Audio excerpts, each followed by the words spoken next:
I think private sector leaders serving in kind of public roles, they sort of exactly captures the complexity of the role that Musk seems to be occupying right now. So I'll say two things. One is there is a status that the White House has suggested is the status that accurately describes what sort of Elon Musk is doing as a technical matter in the government, which is that he's a special government employee, or SGE, which is a temporary status. You can do it for basically up to almost half a year, and it allows you to essentially dip in and out of government service while you remain ensconced in some kind of perch elsewhere. So I'm a law professor. This is a thing that academics do. They sometimes will take on an SGE engagement, work with, either the Department of Justice, the White House, some federal agency to lend some expertise, right, to kind of, sort of shore up the capacity of government without having to leave their full-time kind of private sector employment and become a full-time government employee.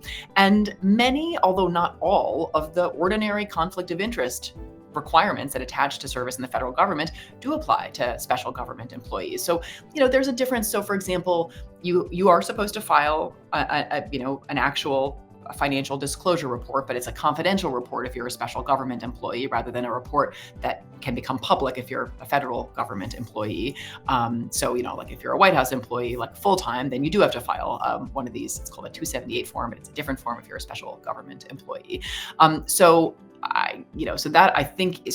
You file the forms, but also you're supposed to be subject to kind of general requirements that you not participate in particular matters where you have a kind of financial stake.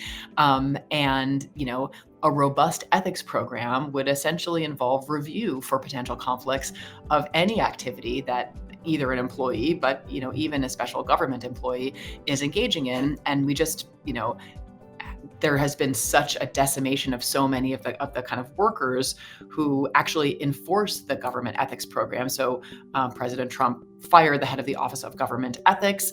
As far as I know, these agency-specific ethics officials are, at least as far as we know, remain in place. So in theory, some of that could be happening, but I just don't know. So there is another status that it's possible for private individuals to kind of acquire in order to be in some kind of relationship with the federal government, and that is to be members of advisory committees. So there's a statute called the Federal Advisory Committees Act, and that essentially, if you're going to stand up a federal advisory committee, there are transparency and disclosure requirements that attach there. So, essentially the meetings have to be publicly noticed and the public has to get access to them. So if you want to just really capitalize on the, kind of expertise of the private sector, you can do it by convening one of these advisory committees. But again, then you have to sort of actually satisfy the transparency requirements of such a convening. And at this point, I think we have kind of the worst of all worlds, which is not a federal advisory committee. So none of that public kind of transparency, but it's not clear whether and how the ordinary requirements that would attach to this kind of government affiliation are being complied with.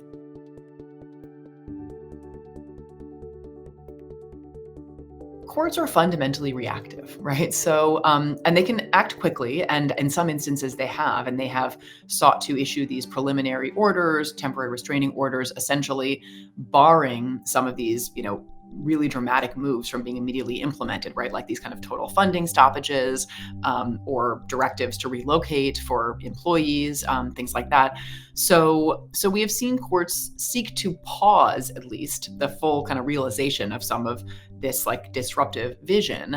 But of course, even a quick pause can happen after a lot of kind of change and disruption has already transpired, because if in fact, a funding stream is stopped, even a temporary restraining order that gets requested and granted quickly is still going to be at the very fastest in a matter of a bunch of days and more likely weeks.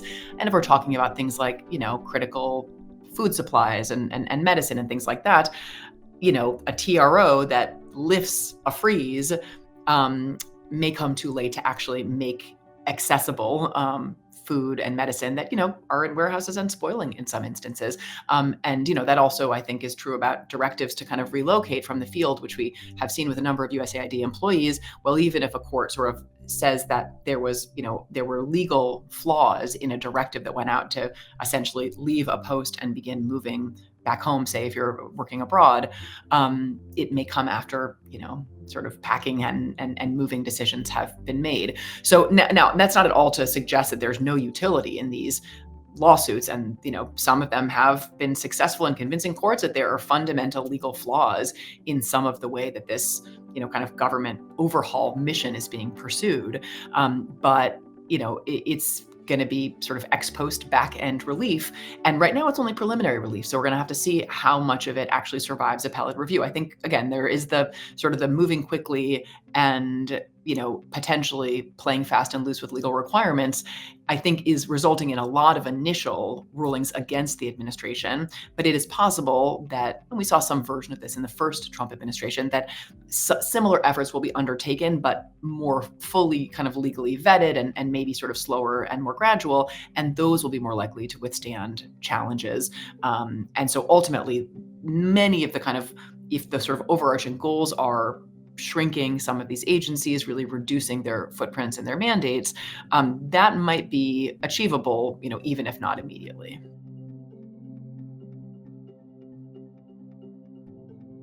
I don't think we've passed the point of no return. I think that it's not an on-off switch, but I do think that broadly speaking, we have seen a violation of many, many laws and legal norms, but actual statutes passed by Congress, as well as I think of kind of core constitutional values and protections, in a way that I think suggests that we are already, if we believe that each branch of government has to abide by the Constitution and the law, and I do believe that, I think we are in something of a crisis already. But I do think that outright defiance of a court order would suggest that we are in sort of a different, kind of warning level or color, sort of in the red zone of a constitutional crisis. And I think that, courts do have tools at their disposal to compel compliance, right? So they can hold officials in contempt. That is meaningful. Now, actually enforcing something like criminal contempt typically involves the participation of the United States Marshals, who work for the executive branch, but don't necessarily have to take orders from the executive branch. I think there's a little bit of uncertainty about how exactly a contempt, order would be executed if, in fact, a court decided that the executive branch officials needed to be held in contempt. But that is a possibility. I mean, monetary sanctions, right? Imposing those on federal officials who defy court orders, that too, I think, is a possibility. And also, I think seeking to use the court's power. So the court is going to be in the position of potentially ruling against the federal government, but also the different federal courts will be hearing cases that the federal government is a plaintiff in, and the federal government actually needs the cooperation of the federal courts. So using leverage in some of those cases to induce compliance with judgments in cases, where the administration might be kind of, walking up to the line of defying the courts, I think is another kind of possible remedy the courts have. Fundamentally, though, I think that Congress is really the entity that needs to kind of bestir itself to actually both protect the Constitution, but also protect, kind of constitutional values like, the courts as, in our system, the final arbiters of legal and constitutional rules. And so I think that the courts will have a difficult time, kind of meaningfully standing their ground in a separation of powers battle without some support from Congress. And so I think that is sort of the biggest gap at this point.